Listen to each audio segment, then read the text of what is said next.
Prime Minister. Well, can I say to the honourable gentleman that, as I said, I've just referred to the fact that membership of any union that involves the pooling of sovereignty can only be sustained with the consent of the people.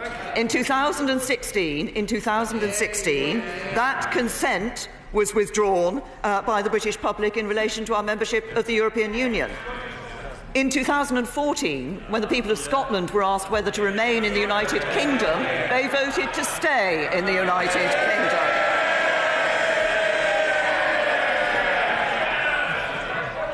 As I've just repeated, in the referendum in 2016, the British people withdrew that consent, and they confirmed that choice a year later by voting overwhelmingly for parties that committed to delivering Brexit. The referendum was a vote to bring our EU membership to an end and to create a new role for our country in the world. And to deliver on that vote, we need to deliver a Brexit that respects the decision of the British people.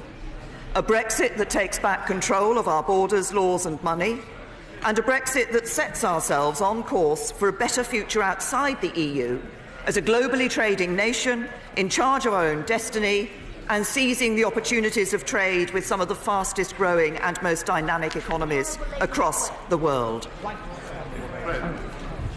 I'm very grateful for the Prime Minister for giving way.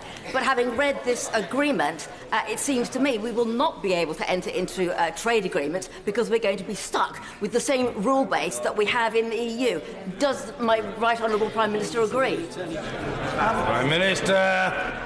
I don't think my honourable friend will be surprised if I say that I don't agree with the analysis that she's just given in relation to the agreement. It is clear that we will have an independent trade policy, that we will be able to negotiate trade deals around the rest of the world. This is a specific issue.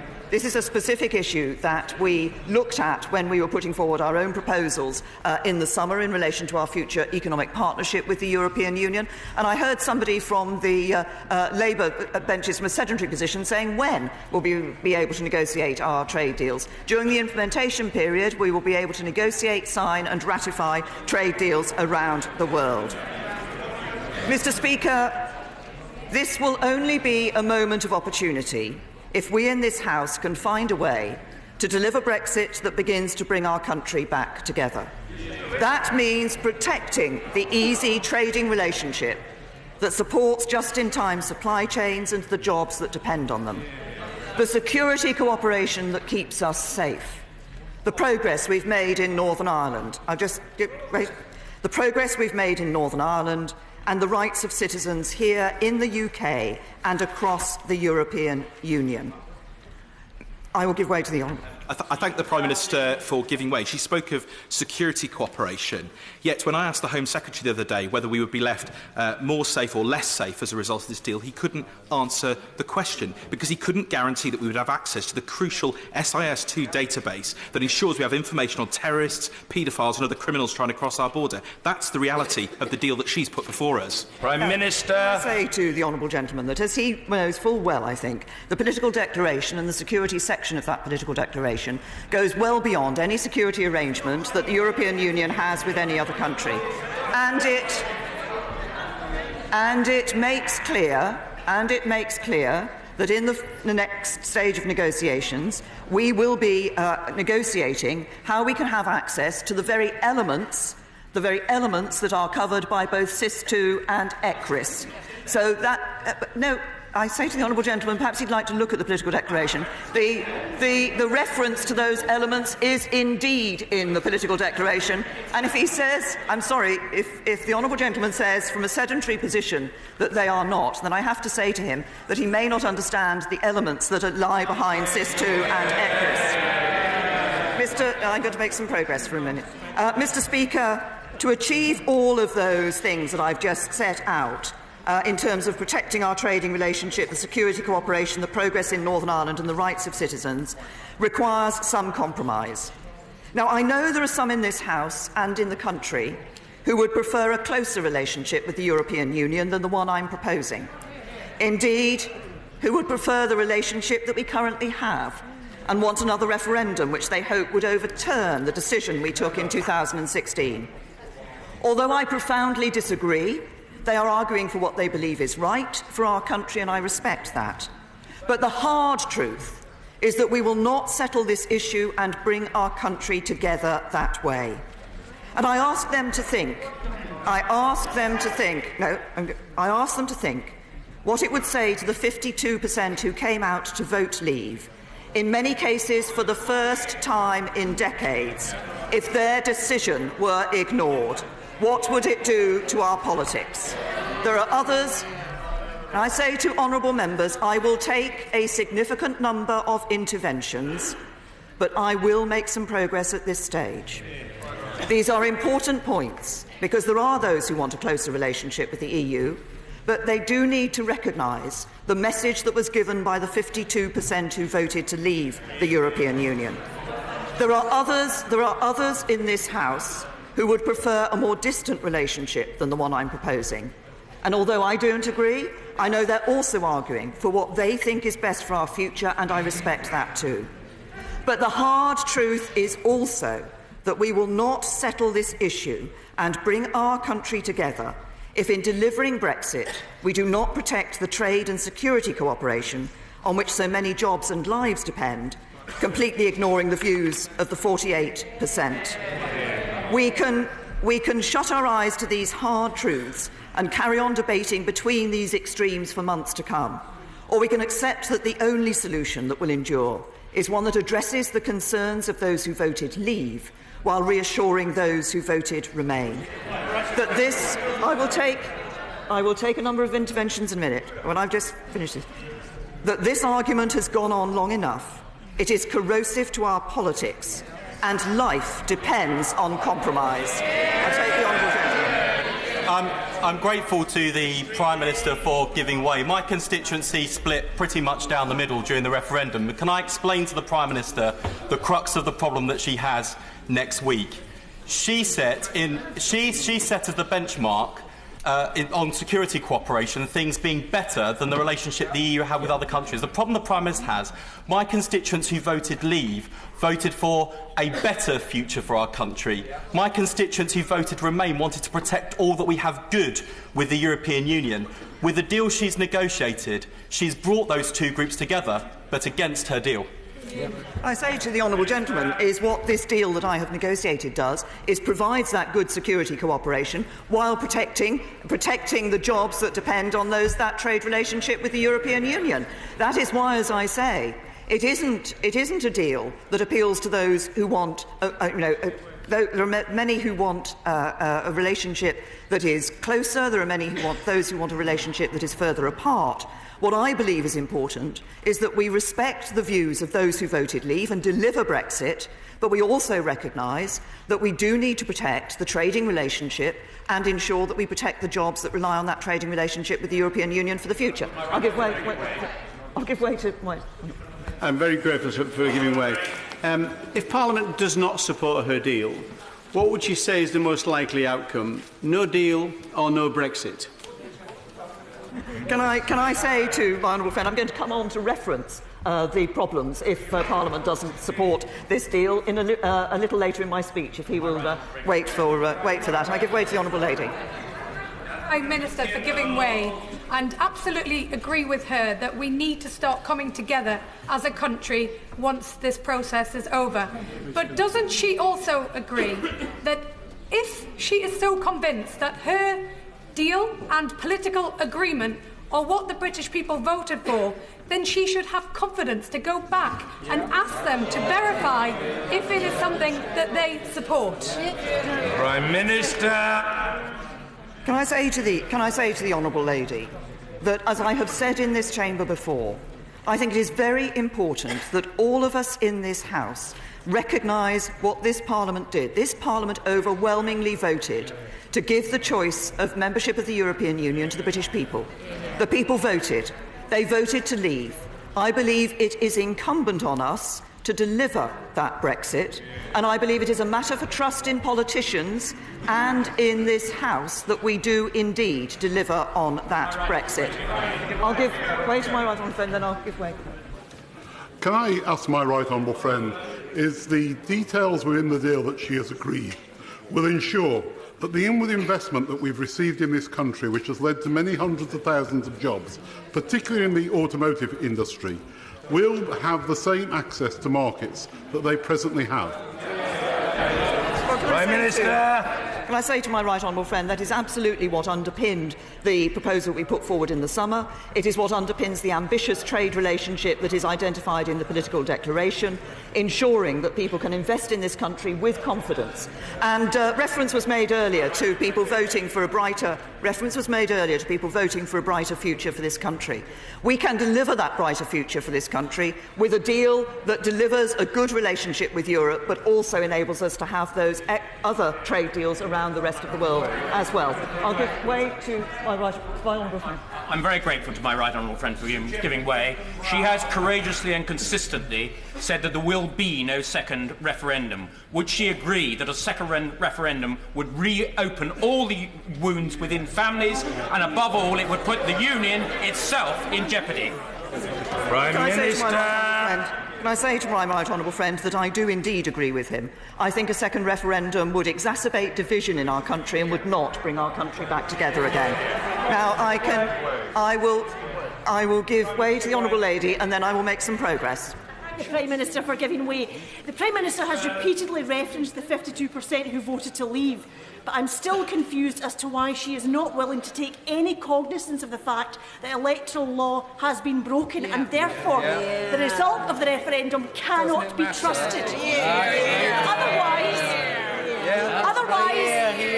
Otherwise, we may as well abolish electoral law altogether. Will the Prime Minister not at least respond to the findings of the Electoral Commission?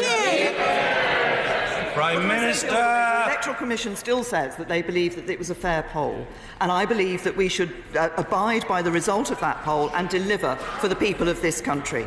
Mr. Speaker, we can choose to settle this issue now. I've said I'll make some progress, and then I will be generous in my acceptance of interventions. Mr. Speaker, we can choose to settle this issue now by backing the deal in this motion, a deal that delivers Brexit and a new partnership with the European Union, a deal that delivers for the whole United Kingdom, a deal that begins to bring our country back together again. I'm very grateful to my right honourable friend for giving way. The deal that she has brought back has my full and unequivocal support. But could I just ask her? Could I just ask her to confirm this? That as we leave, our country will still be a rules-based, international, outward-looking, caring and compassionate country that stands as a beacon for good in the world. Minister. I'm very happy to give my honourable friend that absolute reassurance, but more than that, we will be a country that promotes those values, that promotes that rules-based international order around the world. That is what we have always done as a UK, and it is what we will continue to do. I will take two more further interventions. I'll take the right honourable gentleman. Grateful to the Prime Minister. On the 30th of March, under the agreement, the UK will lose its place on the EU Data Protection Board, even though ministers have said they wanted to hang on to that place. It's a place where the UK has wielded considerable influence on the development of European policy. Isn't the reality about the agreement that we will continue to have to obey these rules, but we will have lost the ability to influence what those rules are? The position in terms of voting rights and various elements once we've left the European Union, of course, is going to change. But what has been clear from the agreements that we've negotiated is the capacity for the United Kingdom to continue to give some technical support where that is appropriate in a whole range of matters. On a number of the issues which are dealt with by the European Union in terms of the rules that they operate, of course, these are not just European Union rules, they are international standards on which the United Kingdom will continue during the implementation period and beyond to have its role. I said I would take a second. I've got my honourable friend. For giving way. It is unfortunate for government to be in contempt of Parliament. Would she agree that it is worse for Parliament to be in contempt of the British people, which is what will happen if we do not deliver on Brexit? Thank you. Prime Minister. Can I say to my honourable friend, I absolutely agree that it is the duty, I believe, of this Parliament, it is the duty of us as politicians to deliver on the result of the vote that the British people gave in 2016 in the referendum. They voted, we gave them the choice, they voted to leave the EU. It is up to us to deliver that leaving of the European Union in the interests of our country. Mr. Speaker, I will make some progress. Mr. Speaker, the decision we have before us has two elements to it. The withdrawal agreement that sets out the terms of our departure from the European Union, and the political declaration that sets the terms of our future relationship. If I may, I would just make a little progress. Sets the terms of our future relationship with the EU. The withdrawal agreement ensures that we leave the European Union on the 29th of March next year in a smooth and orderly way. It protects the rights of EU citizens living in the UK and UK citizens living in the EU, so they can carry on living their lives as before. It delivers a time-limited implementation period to give business time to prepare for the new arrangements. And during the implementation period, trade will continue on current terms, so businesses only have to face one set of changes.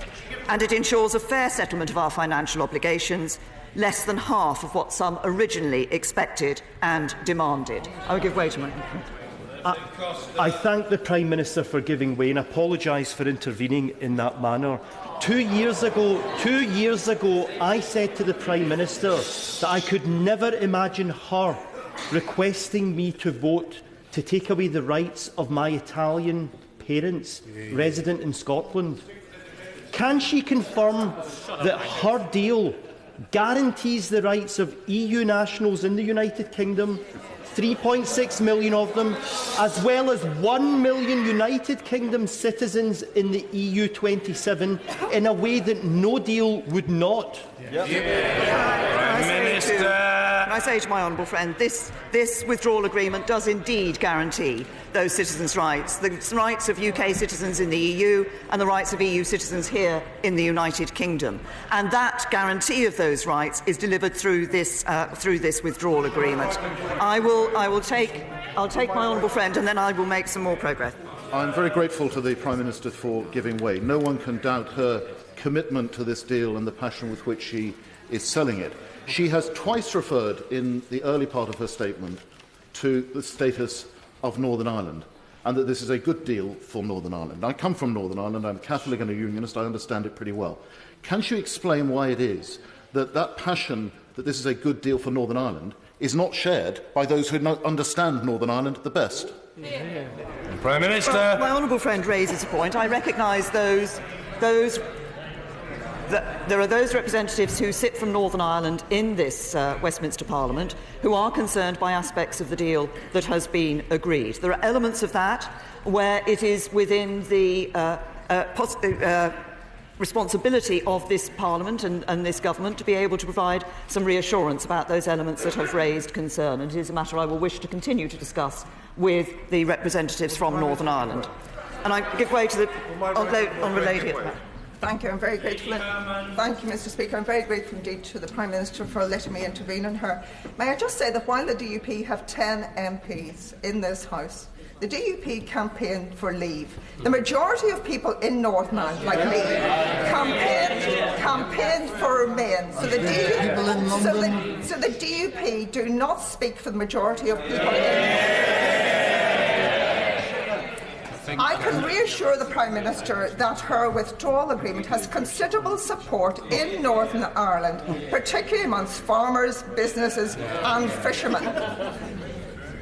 I'm sorry that people feel this is funny. It's not. It's really serious for the people of Northern Ireland. The issue that needs reassurance from the Prime Minister is the constitutional guarantee of the Good Friday Agreement, which the Labour Party should be proud of, which is guaranteed in the withdrawal agreement and also in the political declaration. Why the Labour Party choose to vote against it beats me, but would the Prime Minister please give a constitutional assurance to the people of Northern Ireland that nothing in this deal threatens the consent principle or the constitutional status as guaranteed in the Belfast Agreement? Can I say to the Honourable Lady, I am very happy to give that absolute assurance to her. This is an issue that we have kept through from the... It was referenced in the December joint report, it's in the withdrawal agreement, it's clear in the political declaration. Nothing we will do in this relationship, in this deal that we're determining with the European Union, will affect that position. We will continue to uphold the Belfast Agreement. I give way to the Leader of the DUP. Very grateful to the Prime Minister. And of course, the referendum that was held was a referendum of the whole United Kingdom. Yes. And as a unionist, I respect the referendum result across the United Kingdom. Manchester, London, Scotland, other places voted differently.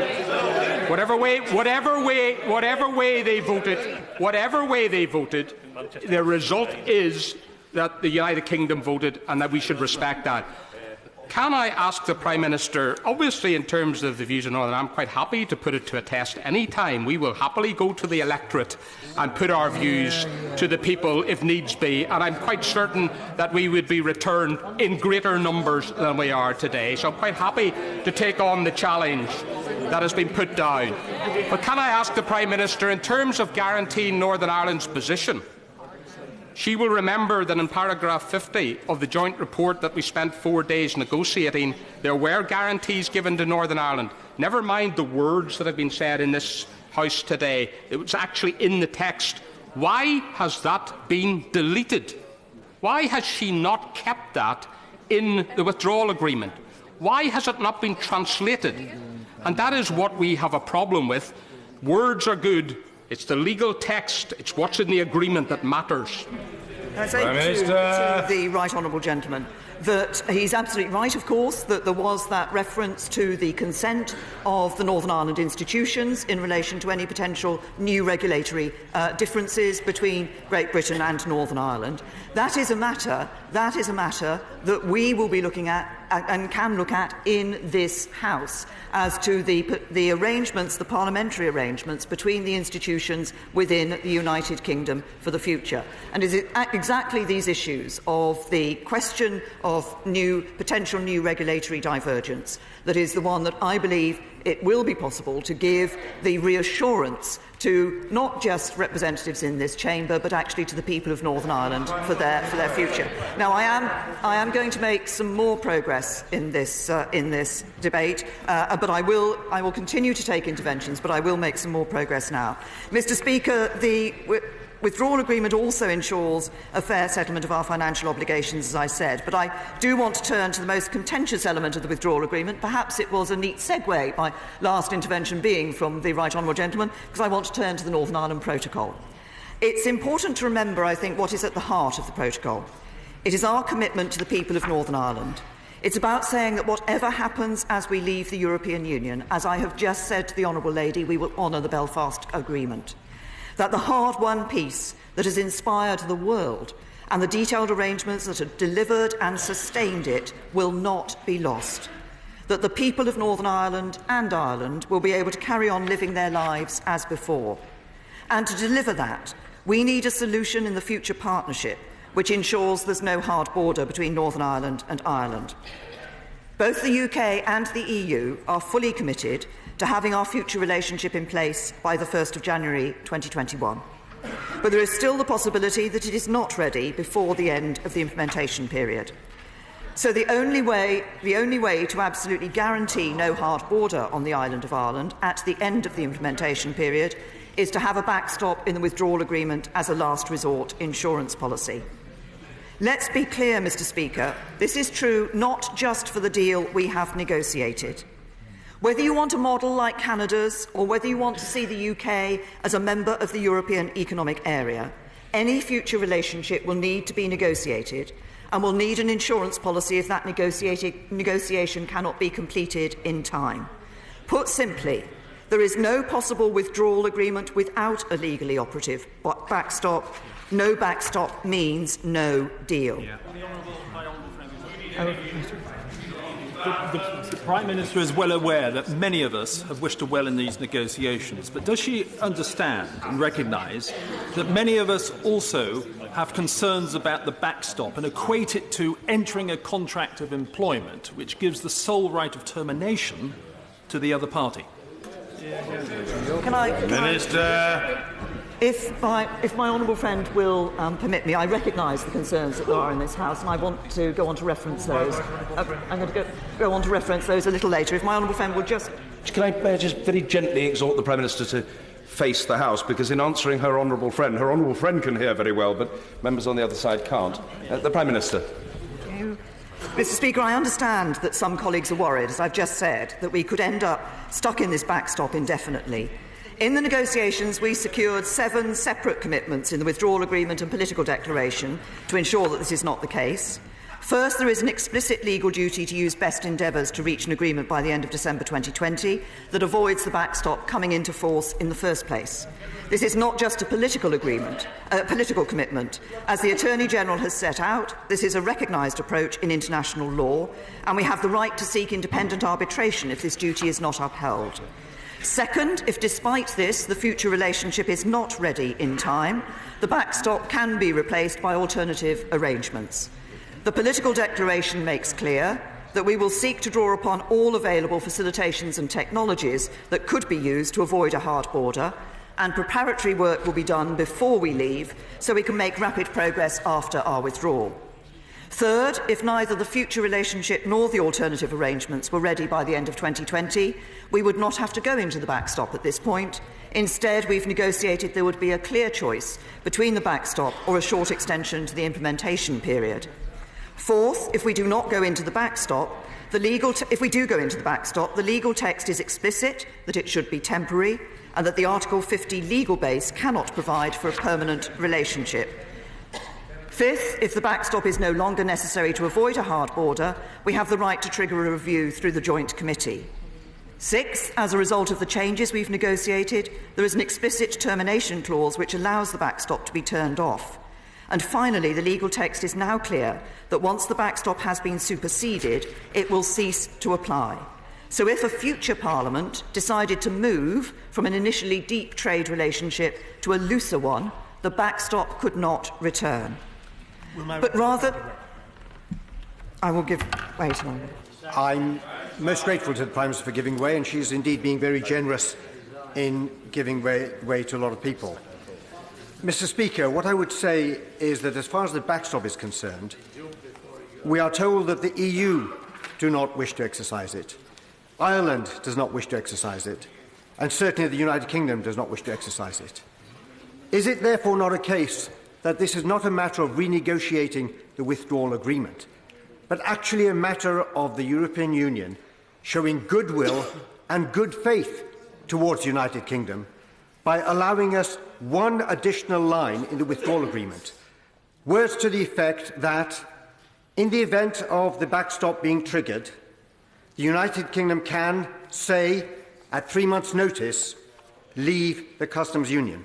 To allow that one line would show enormous good faith and goodwill on the part of the EU and nothing else. Prime Minister. Can I say to my honourable friend, I recognise the degree of concern that there is about this issue. I'm going to want to speak about it in my speech further.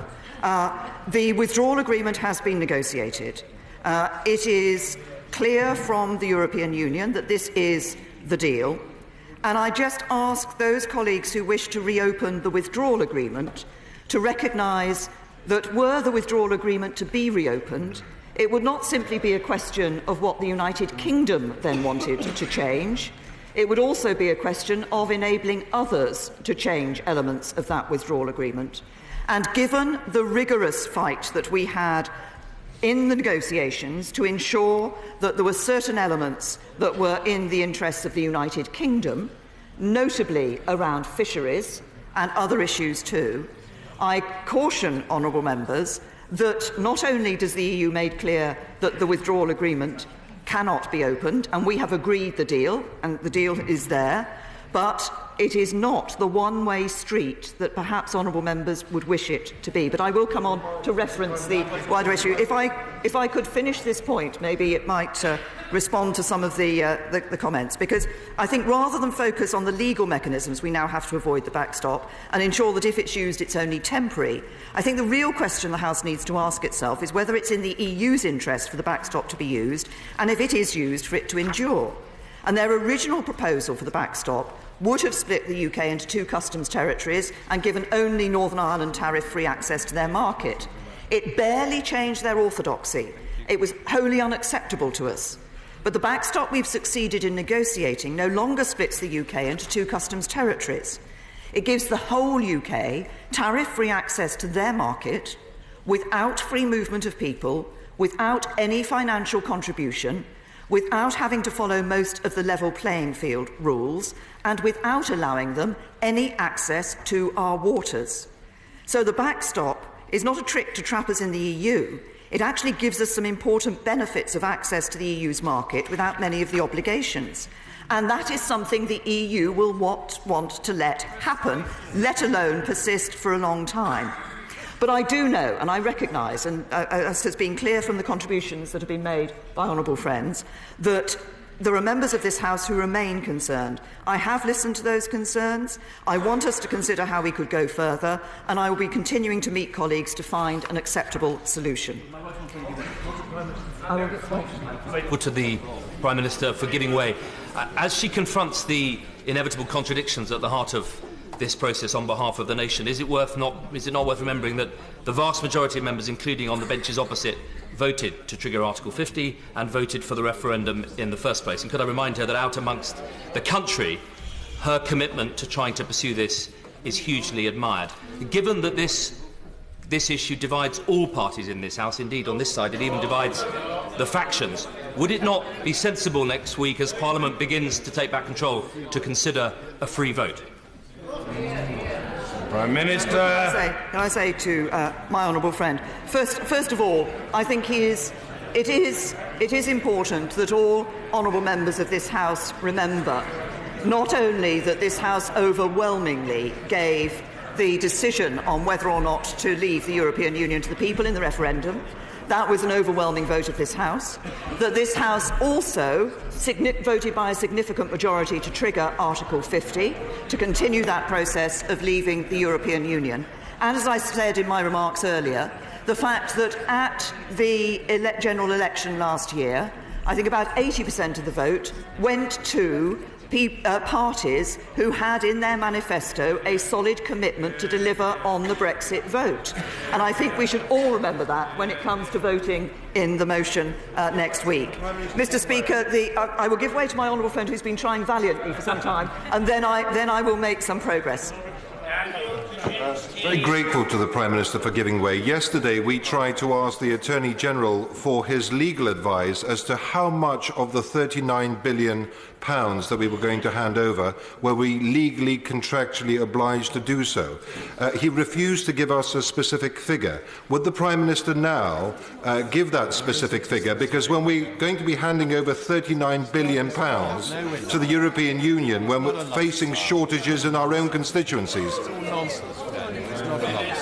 I say to my honourable friend, there are different elements to the £39 billion in terms of the liabilities that they refer to. Of course, roughly 20 billion of that sum of money is in relation to the payments that will be made during the implementation period, which is actually about ensuring that we have the smooth and orderly exit that is good for businesses.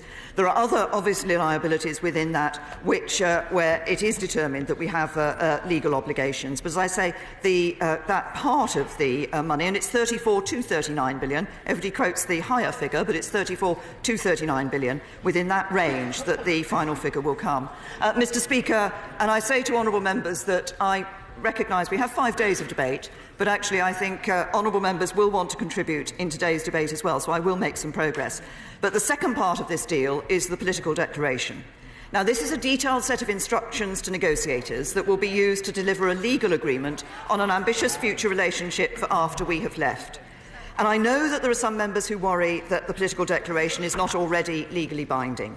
It cannot be a legal agreement at this stage because the EU cannot legally agree a future relationship with us until we are a non-member state.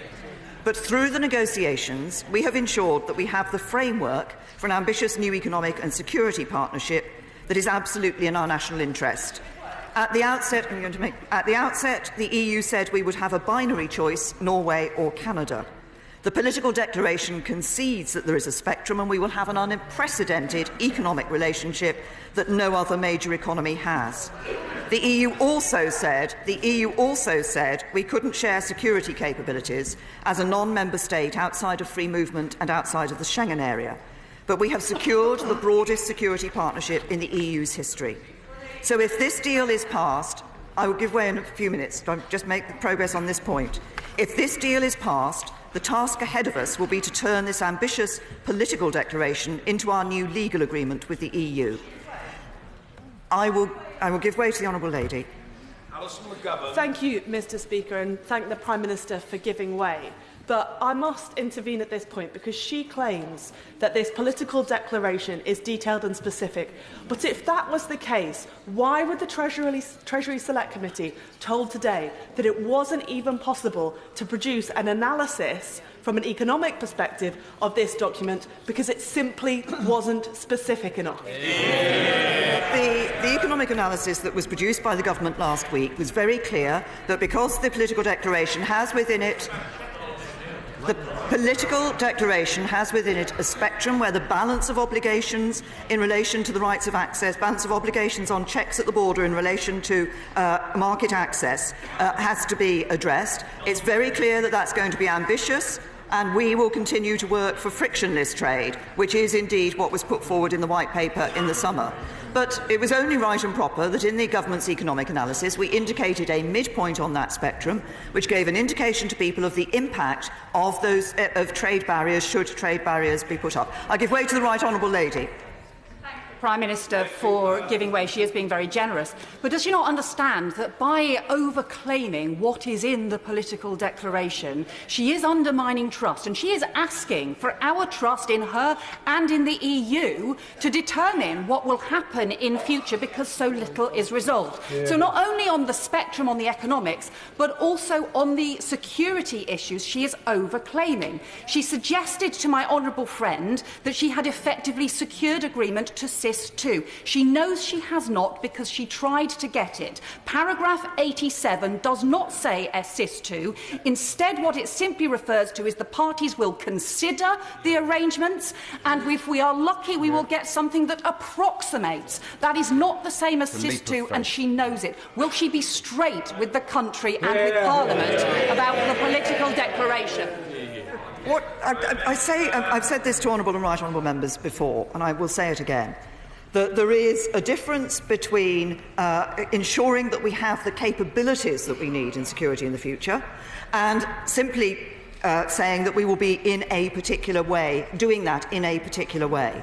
What paragraph 87 makes clear is the intent to have exchange of information on wanted or missing persons and objects and of criminal records with a view to delivering capabilities, that is, insofar as it is technically and legally possible and considered necessary and in both parties' interests, approximate those enabled by relevant union mechanisms. I have said, no, I'm sorry. This is a fundamental issue which has underpinned the approach to these negotiations. We could have approached these negotiations by saying we are going to take the models that already exist, and we in all cases are going to say that we have to be in those models in exactly the same way as we are today. What we have said is that we look to ensure that we can have the capabilities that we have where we need those capabilities, and that is exactly what we are delivering in. No, I'm sorry to the Right Honourable Lady, and that is exactly what we have got in this political declaration. So, I will give way to the Right Honourable Lady on that point, and then I will make further progress. To the Prime Minister, but she knows she tried to get the exact same thing. She tried to get SIS2. Be honest with the House. She should say that she tried to get SIS2 and she failed. She got other ones. Like, ask her to tell us whether she tried to get SIS2. I'm sure that the Right Honourable Lady will want to be clear that she's not suggesting that the Prime Minister has been other than honest. She's presumably encouraging forthrightness, is she? I certainly am encouraging forthrightness, and I would not challenge the Prime Minister's integrity because I know she has worked immensely hard on this. But I am asking her to give accurate information to the House. Did she try to get SIS SIS2, rather than pretending that she was trying to get us parallel capabilities? Minister. We are clear that the capabilities that are currently available to us as a member of SIS2 and as a member and within ECRIS are what those capabilities are. It is still open to us to look to have the same relationship in relation to SIS2 and ECRIS as we have at the current time. But we want to ensure that it is the capabilities that underpin SIS2 and ECRIS that we do indeed. And I'm tempted to say to the Right Honourable Lady, she may like to cast her mind back to the time when I was Home Secretary and she was Shadow Home Secretary, when I was standing at this dispatch box moving the motion that ensured that we could rejoin 35 measures on justice and home affairs matters, including SIS2 and ECRIS, and she was working, I seem to recall, with my honourable friend, the member for North Somerset, to stop the government from rejoining those measures. So, I'm sorry, Mr. Speaker, if this deal is passed,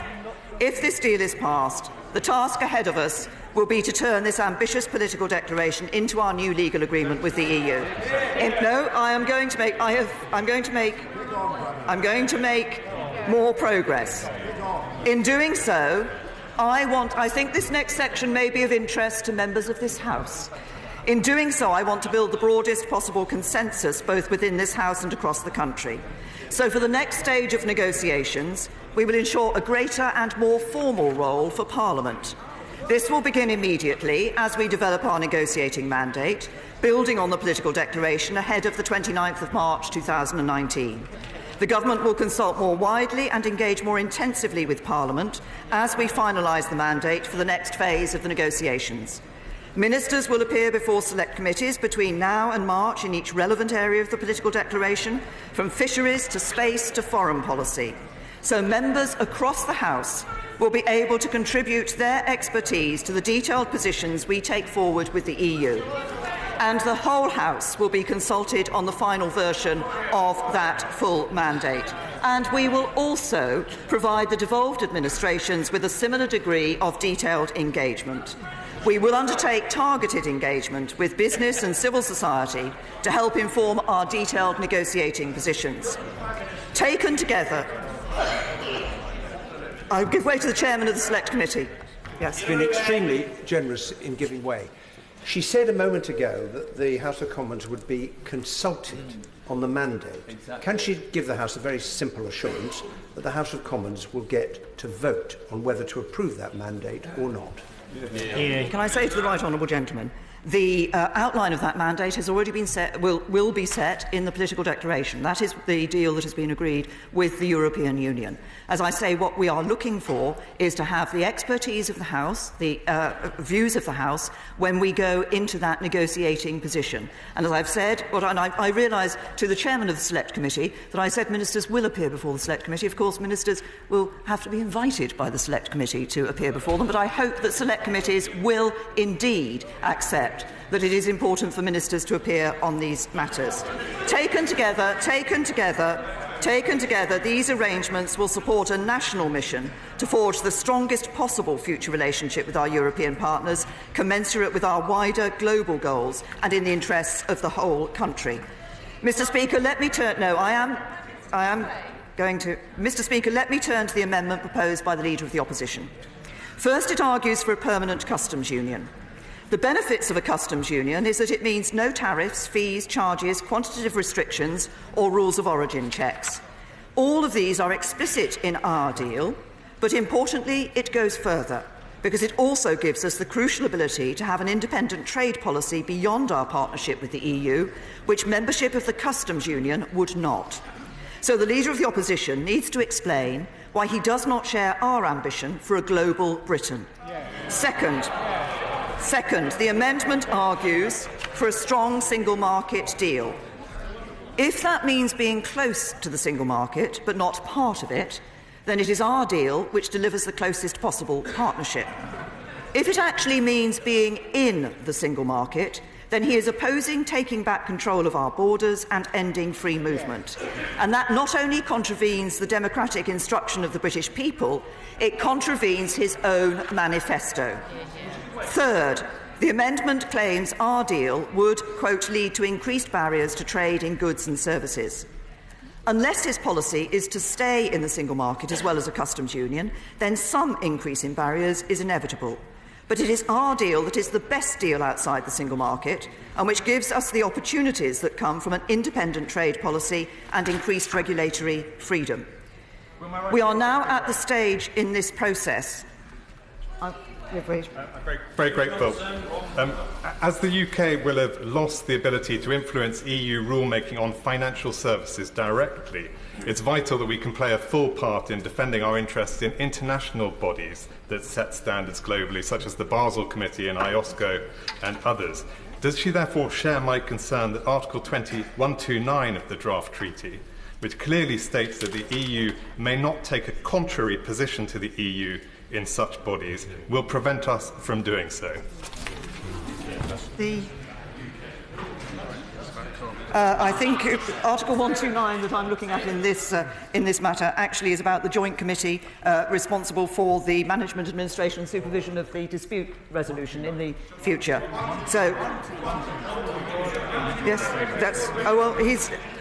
But I say to the honourable gentleman, no. We have been very clear in the area of financial services. We've been very clear in the area of financial services that it is important, because of the significance of financial services to the United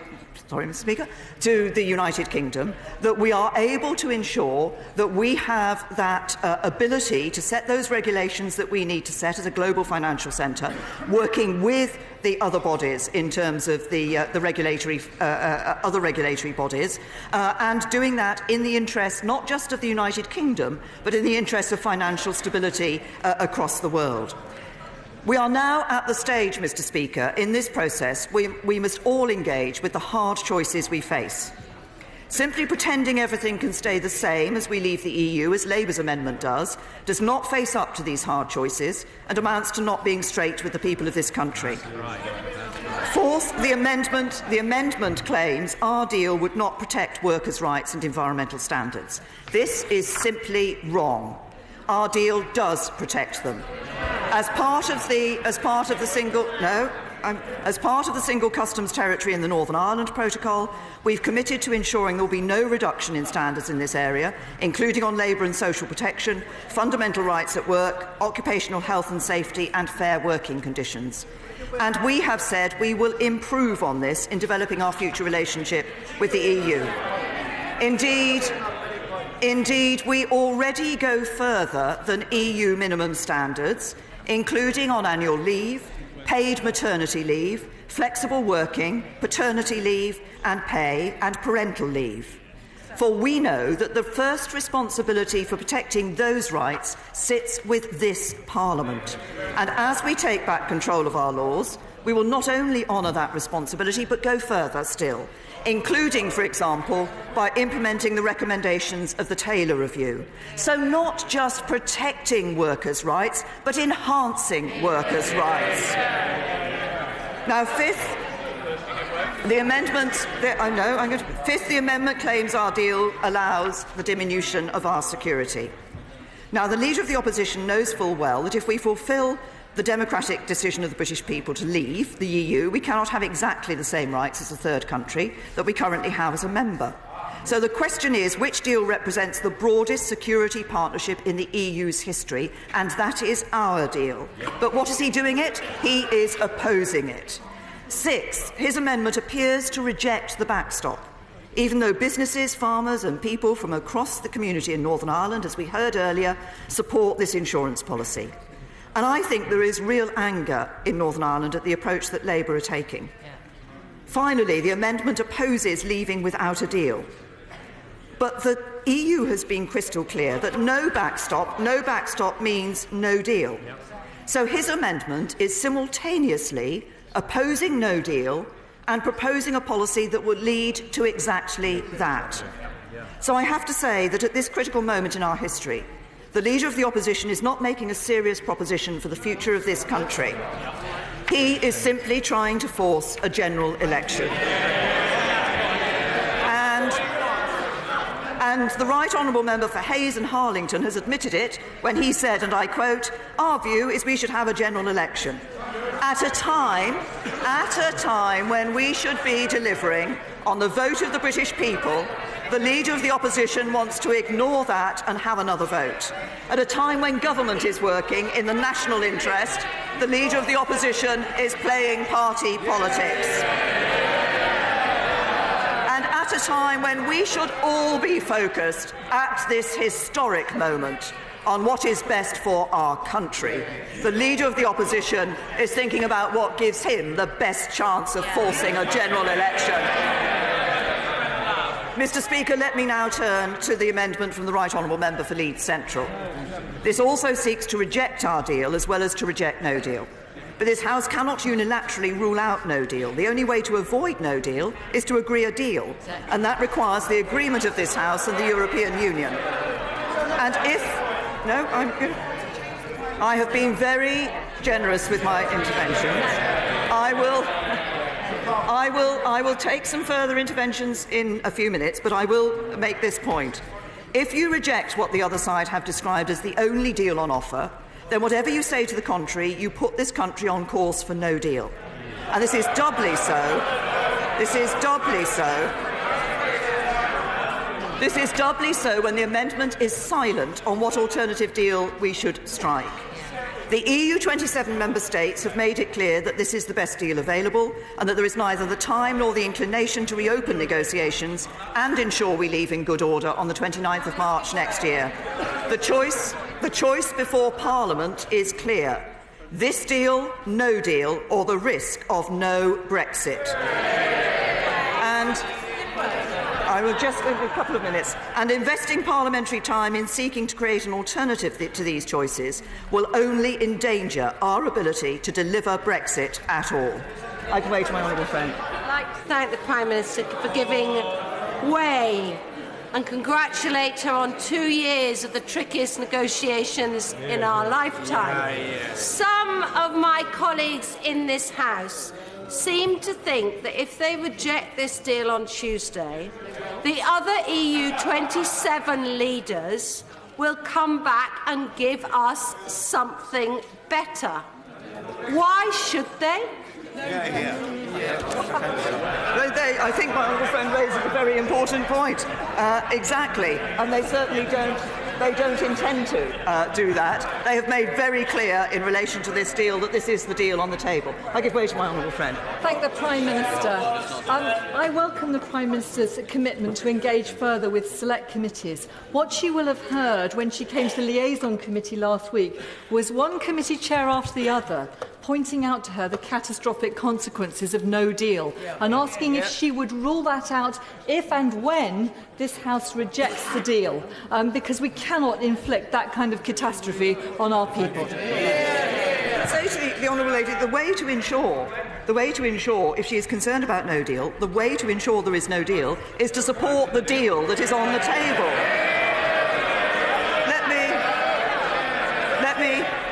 I will give way one more time to the honourable gentleman who's been trying several occasions. I'm extremely grateful to the Prime Minister. Mr. Speaker, this feels like the fall of the Ancien regime this afternoon. But can I take her back to what I think was meant to be? Can I take her... No, I think he was there. Can I take her back to the bit that I think was supposed to be the Scotland part of this speech on devolved administrations? What the Scottish Parliament will not be interested in is ministers making day trips for a number of hours to Scotland to come over with meaningless waffle. If we are to be convinced that their views will genuinely be taken into account, what will change, because they haven't been up until this point? The honourable gentleman knows full well we have had a high degree of engagement with the Scottish Government and indeed with the Welsh Government on all of the matters as we have been going through. We will continue to have that high level of agreement, of engagement. There are areas where there is a disagreement. The Scottish Government wants to remain in, ideally, I think the Scottish Government wants to remain in the European Union. That would deny the vote of the British people. That would deny the vote of the British people. So we do have a difference of opinion on that. Let me now deal with another question that has been raised.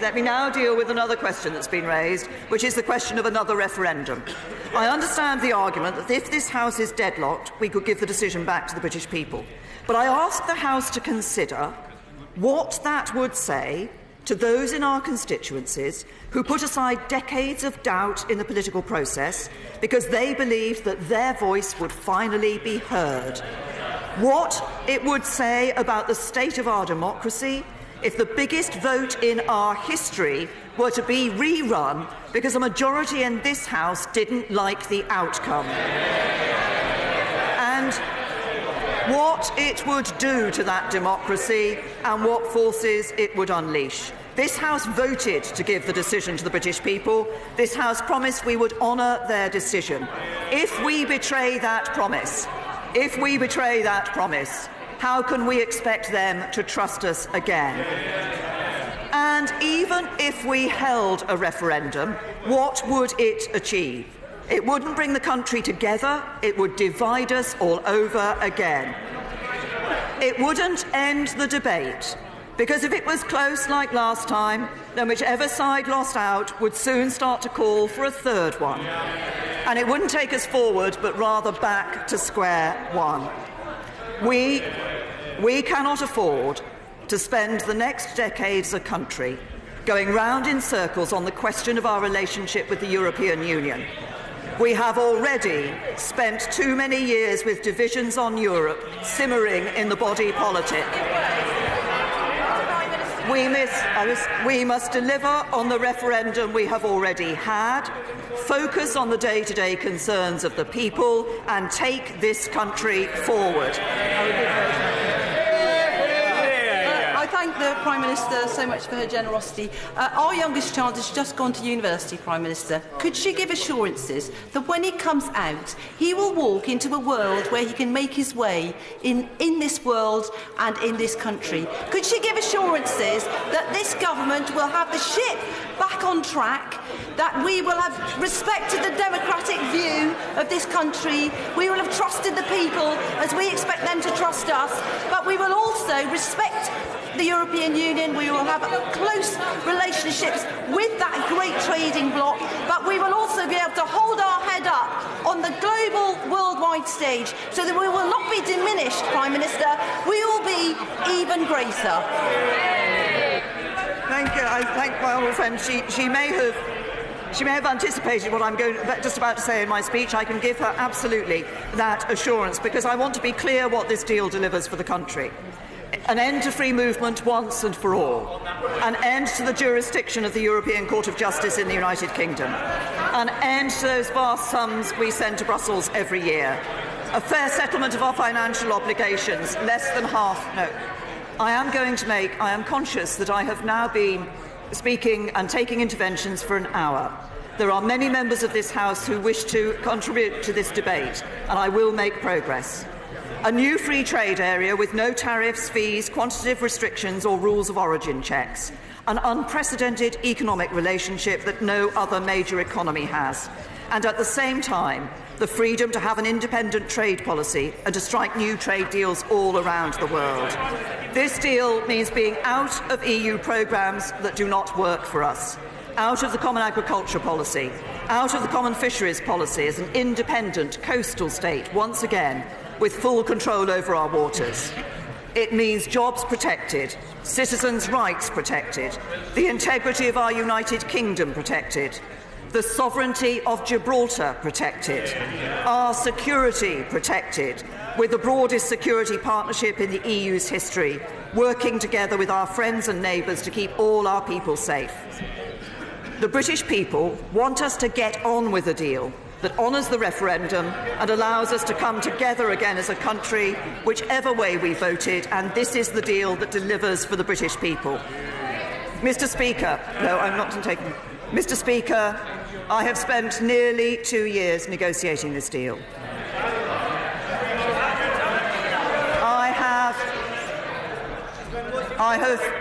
I have lost valued colleagues along the way.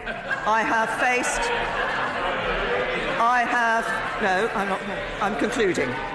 I faced fierce criticism from all sides.